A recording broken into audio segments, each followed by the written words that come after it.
Hey guys, in this video we will learn how to change the size of the material, also known as the texture.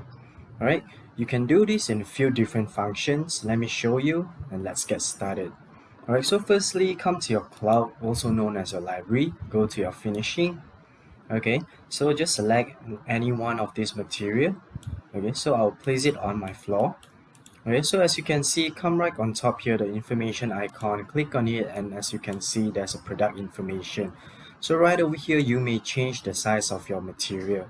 So for the width, I will change it to 1500, and for the height, I'll change it to 800. Alright, so this is one of the way which you can change the size of your material. Alright, so second way is that you come to your customization and click on your selling function. So you may also do this in your selling function. Click on texture. Right, so right now I'll just paste this on my wall.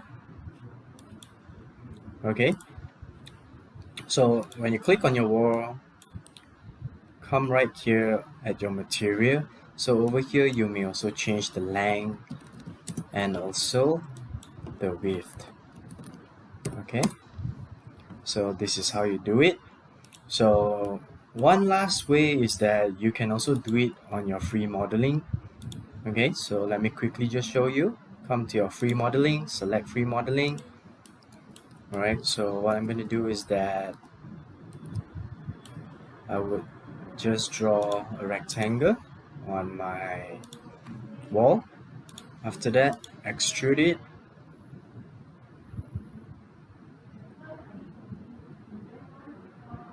Okay, so once it's done, go back. Alright, so as you can see, so go back to your cloud library and then just put any texture on it. So after that, just click on it, and over here you may also change the material, the size of your texture. Okay, so 600 and 400. Alright, this is how you do it. Good luck trying, guys.